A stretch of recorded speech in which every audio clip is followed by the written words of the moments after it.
नमस्कार दोस्तों, पिछले 72 घंटे से बाड़मेर जिले नहीं पूरे राजस्थान में चर्चित चेहरा शंकर देवासी, जो कि इस वक्त पहला इंटरव्यू करने के लिए हमारे साथ मौजूद है। उनसे हम बातचीत करते हैं, किस तरीके से देखते हैं। शंकर देवासी, पहले तो अपने बैकग्राउंड के बारे में बताइए, कहाँ से आप हैं, लोग ये जानना चाहते हैं आपके बारे में। क्या आपने इससे पहले भी कोई चुनाव जीता है, किस तरीके से देखते हैं? मेरा नाम शंकर देवासी है।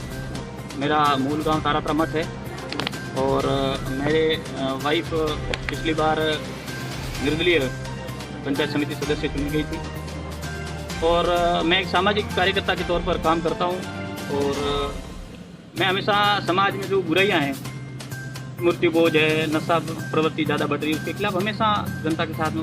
इससे पहले भी आपके परिवार से किसी ने चुनाव लड़ा था? मेरे परिवार से किसी ने नहीं चुनाव लड़ा। मेरे पिताजी किसान थे, मजदूर थे और वैसे मेरे रियल परिवार में किसी ने नहीं।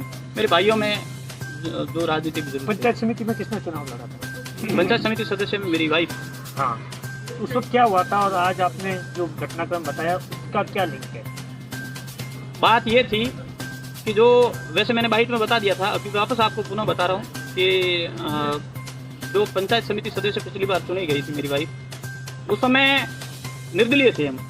तो निर्दलीय होने के नाते हमारे पास कांग्रेस वाले भी आए, बीजेपी वाले भी आए, लेकिन मैं कांग्रेस के विचारों से थोड़ा समर्थक नहीं था और भारतीय जनता पार्टी मुझे अच्छी लगती थी और भारतीय जनता पार्टी आज भी अच्छी लगती थी। मैं भारतीय जनता पार्टी के समर्थन में गया, लेकिन मैंने उनसे कुछ मांगे की, डिमांड की। मेरी मांगे ये थी कि 5 साल तक 5000 वोट उन्होंने मुझे जिता के भेजा है, वहाँ से उन्होंने मेरे को निर्विरोध और निर्दलीय चुना है, निर्विरोध चुना था मुझे।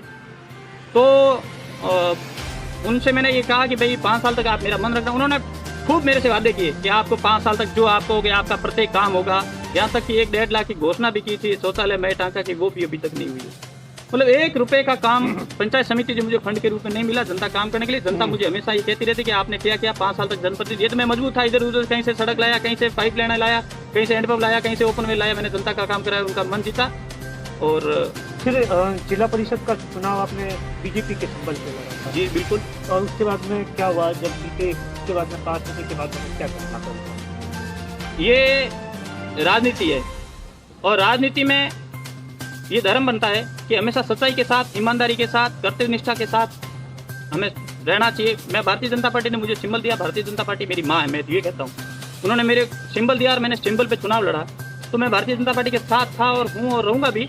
लेकिन बात ये थी कि जब चुनाव जीता मैं, तो चुनाव जीतने के बाद मेरे मन में एक ख्याल आया कि मैं पिछली बार जिस प्रकार मेरे साथ चिटिंग हुई, वादे किए, वो वादे नहीं पूरे हुए, तो इस बार भी कहीं मेरे साथ ऐसा ना हो जाए। दूध का छला छाछ को फूंक फूंक कर पीता है ना भाई, दूध गर्म होता है, होठ जल जाते, फिर छाछ को भी गर्म दूध समझ के फूंक के पीता है। इसी प्रकार मैं सावचेत हो गया। सावचेत ऐसे हुआ, इसमें एक और पॉइंट जुड़ता है कि मैं देवासी समाज से हूँ। देवासी समाज आज दिन तक किसी के साथ गद्दारी नहीं करती है, धोखा नहीं करती है, ईमानदार है। आपने तो कर दी। मैंने बिल्कुल चीटिंग नहीं की। धोखा वो होता है कि साथ में रह के मैं आपके साथ में रहूं और फिर आपसे छल करूं। जैसे ये पानी की बोतल, मान लो उदाहरण ले लो, पानी की बोतल में मैं आपको जहर मिला के दे देता हूं और मैं आपको कहता हूं इसमें जहर है, तो वो पियोगे तो आपकी गलती कि मेरी गलती? मैं आपको बता देता हूं इसमें जहर है, फिर आप पानी पीते हो, मान लो दिनेश जी, तो वो गलती आपकी है या मेरी? पहले ये बताओ किसकी गलती है? ठीक है। उसके बाद मैंने भारतीय जनता पार्टी के सभी पदाधिकारियों को बताया, जो उम्मीदवार होने वाले संभावित उम्मीदवार थे, उन सबको बताया, देखो मेरी ये मांगे आपको पूरी करनी पड़ेगी। 17 ग्राम पंचायत है, जितना फंड आपके आता है 37 में जितना आवंटित होता है हर साल, उतना मुझे मिलना चाहिए। ऐसा नहीं हो कि आप मेरे साथ कुठाराघात करो। तो उन्होंने कहा कि भाई। और दूसरी मांग क्या थी? दूसरी मुझे उप जिला प्रमुख बनाने की थी। अच्छा। तो उन्होंने वो भी ठुकराया कि भाई उप जिला प्रमुख तो आपको नहीं बना सकते। मैंने कहा नहीं बना सकते, तो फिर कम से कम ये तो आप यस करो। तो उन्होंने वो किसी भी प्रकार मेरी सुनाई नहीं, उल्टा उन्होंने क्या किया, मैंने 5 बजे से 2 बजे तक इनसे संपर्क साधता रहा। 10 बजे के बाद मुझे डाउट होना शुरू किया, इधर उधर फोन आने के, इसको ऐसा करो, अपहरण कर दो, इसको एक साइड में कर दो, ऐसा है, मेरे को डराया गया, धमकाया गया, ऐसा कहाँ जाएगा, हम ये कर देंगे तेरे साथ, ये कर देंगे, आखिर तू जाएगा कहाँ? इस प्रकार मैं फिर डर गया, सहम गया। मेरे साथ फायर भी तक की थी प्रकार से, मतलब तो मैं डर गया। मेरे हो सकता है ये रात में मेरे साथ कुछ भी कर सकते हैं। मैं डरा सहमा, फिर मैंने हरी जी से और मेवाराम जी की शरण ली।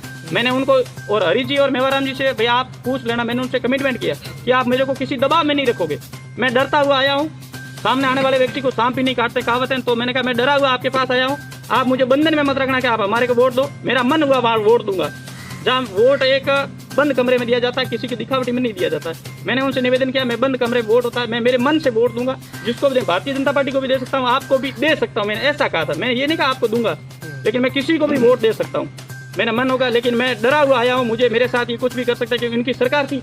तो मैंने कहा भाई इनकी सरकार हो तो मैंने डरते हुए मेरे को सुरक्षा दीजिए। पैसों को लेकर कितनी बातचीत नहीं? बिल्कुल कोई बात पैसों को लेकर 1 रुपए की भी बातचीत नहीं हुई। आपकी फोन रिकॉर्डिंग है बीजेपी के पास, बीजेपी ये दावा करती है, बीजेपी दावा कर रही है, तो मैंने उनको केवल देखो, राजनीति में ये बात एक खुले मन से नहीं कहनी चाहिए, लेकिन अंदरूनी की जो बातें होती है ना, जो भी जनप्रतिनिधि चुनता है, आज दिन तक का रिकॉर्ड है, जो भी प्रधान चुना जाता है या जिला प्रमुख चुना जाता है, तो वो जो सदस्य उनके पक्ष में होते हैं ना, उनके जो खर्चा लगता है 1.5 लाख से ज्यादा अपन खर्चा कर ही नहीं सकते। जो 1.5 लाख के भीतर जितना खर्चा होता है वो एक आपसी बात होती है। ये बात की थी कि भाई जितना खर्चा हुआ है इतना पैसा मुझे चाहिए, ऐसा? भाई हाँ, मैंने कहा जो भाई ये मैंने जरूर कहा था, लेकिन ये मैंने ये कहा कि जितना खर्चा लगा वो आप थोड़ा करवा देना। मैं भी थोड़ा गरीब परिवार से हूँ, इतना मैं साधन संपन्न नहीं हूँ, मतलब हाँ जी, थोड़ा इस हिसाब से। आदूराम जी और बाकी वाले बोले 50 लाख लिए आपने कांग्रेस से, बिल्कुल नहीं लिए। क्या सच्चाई है इसमें? कुछ बिल्कुल सच्चाई है, बिल्कुल सच्चाई है। कुछ पैसा लिया या नहीं? 1 भी रुपया नहीं लिया, ये सच्चाई है, मैंने 1 रुपया भी नहीं लिया इनसे। अच्छा, उसके बाद आप कहाँ गए थे और किस तरीके से वोट कास्ट करने के लिए कल पहुंचे ऐसी स्थिति में जहाँ पर जैसे कोई आतंकवादी पहुंचता है उस तरीके से? क्या उस तरीके से ऐसे आया कि सिक्योरिटी के हिसाब से मेरे को डर था, मेरे को डराया धमका था, मेरे को क्या आपके ऊपर फायर हो सकता है। तब मैं चुपचाप, मैंने एक बार तो मना कर दिया था, मैं वोट नहीं डालने चलूंगा। मैं इनकी शरण में था, मैंने कहा भाई मैं वोट डालने नहीं चलूंगा, क्योंकि मुझे धमकियां मिली, जैसे ही आएगा कि रास्ते में इसके फायर कर दो, इसको उड़ा दो। तो मैं डर के मारे मैंने कहा मैं वोट डालने नहीं जाऊंगा। तब मेवाराम जी ने कहा कि आप पूरी सिक्योरिटी के साथ ले जाएंगे, पुलिस की गाड़ी भी साथ में थी, और इनके मेवाराम जी को कहा, मैंने कहा भाई आप मेरे साथ रहो। तो मुझे डर लगता है भाई हो सकता है, आज दुनिया का क्या भरोसा, कभी भी कुछ भी कर सकते हैं। तब मेवाराम जी की गाड़ी में गया और फिर उन्होंने बीच में मुझे ढक के लाया। मैं वहाँ जैसे उतरा उसके बाद में सोल हटा दी थी, लेकिन वो गाड़ी में किसी को रास्ते में पता नहीं चले कि भाई ये यूँ। अच्छा, अब क्या लग रहा है, किस तरीके से मतलब लोग काफी गुस्से हैं बीजेपी के कार्यकर्ता? बीजेपी में आप रहोगे या नहीं रहोगे, क्या देखते हो? मैं भारतीय जनता पार्टी के वापस कहता हूँ, साथ में था, हूँ और रहूंगा। भारतीय जनता पार्टी निष्कासित करती है तो कोई बात नहीं, लेकिन मेरा मन हमेशा भारतीय जनता पार्टी के साथ रहेगा। हाँ, ये शंकर देवासी है जिनका साफ तौर पर कहना है कि कांग्रेस से उन्होंने कोई पैसे नहीं लिए हैं, बीजेपी के साथ में उन्होंने डिमांड रखी थी, क्योंकि पिछली दफा भी उनकी पंचायत समिति में विकास नहीं हो पाया था, जो उनकी ग्राम पंचायत है। जिस तरीके से दिनेश बोहरा बाड़मेर। मेरा एक और निवेदन था कि मेरे को अभी भी खतरा है, मेरे को व्हाट्सएप के माध्यम से मेरे पास स्क्रीनशॉट पड़े हैं, ऑडियो रिकॉर्डिंगें पड़ी है और तमाम प्रकार के मेरे पास सबूत है। मैं राजस्थान सरकार से और केंद्र सरकार आदरणीय कैलाश जी चौधरी साहब से भी निवेदन करना चाहूँगा कि मुझे आप सुरक्षा प्रदान करवाएं, और अपने कार्यकर्ताओं से भी कहें कि मैंने कुछ गलत नहीं किया है, मैंने धोखा नहीं किया, मैंने अगले वाले को व्यक्ति को सचेत कर दिया है। धोखा वो होता है अंदरूनी में साथ रह करके फिर छल करे। जो आपने देखा होगा 18 कांग्रेस के थे, 18 बीजेपी के थे, 18 में से 5 बीजेपी के टूट के कांग्रेस में चले गए, कांग्रेस से 2 टूट के भाजपा में आ गए, इस प्रकार का चलता था। लेकिन मैं तो खुला उनको चैलेंज किया कि देखो मेरी मांगे पूरी करो। मैंने ये नहीं कहा कि आपको वोट नहीं दूंगा, मैंने कहा आप मेरी जो डिमांड है, मेरी मांगे हैं वो प्रमुख की है और जो कामकाज से लेकर के वो आप मेरी डिमांड पूरी करो, मैंने ये कहा था। तब उनको लगा कि ये जा सकता है, उनको डाउट हुआ। मैंने उनको लास्ट तक कहा, हमारे आदरणीय पारस राम जी बाप जी जयतेश्वर धाम के हमारे गुरु हैं, गद्दीपति महाराज जी, उनका भी कैलाश जी के माध्यम से मेरे पास फोन है। मैंने उनको बोला बाप जी मैं पार्टी के खिलाफ कभी नहीं जाऊंगा, और मैं नहीं गया हूं, मैं पार्टी के साथ था, पार्टी के साथ रहूंगा। क्रॉस वोटिंग किसने की किसने नहीं की, या भले ही आप उन दूसरे लोग हैं, मैंने एक ने जैसे 18-19 का होता था, आप मेरे ऊपर आरोप लगाते, अब इसमें 5 का फर्क रहा है।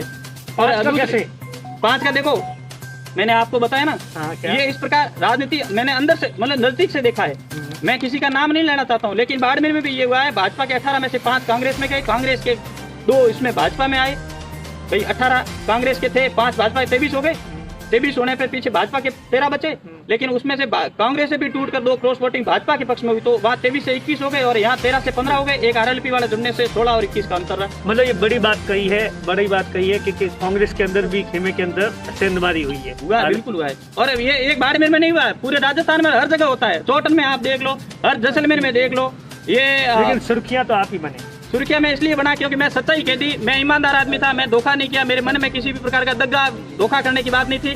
कांग्रेस के वाले हरीश जी, आदरणीय हरीश जी और आदरणीय मेवाराम जी के पास आए तो मैंने उनको पहले कमिटमेंट किया, मुझे आप सुरक्षा दीजिए। मैं डरा हुआ हूँ, धमका उन्होंने डराया धमकाया, मैं डरे हुए आया। बाकी मैंने उनको ये नहीं कहा आपको वोट दूंगा, भले आप उनसे किसी प्रकार की बात नहीं पूछ सकते। अगर हमारी न्यूज आपको पसंद आ रही तो प्लीज चैनल को सब्सक्राइब करें और वीडियो को आगे से आगे शेयर करें।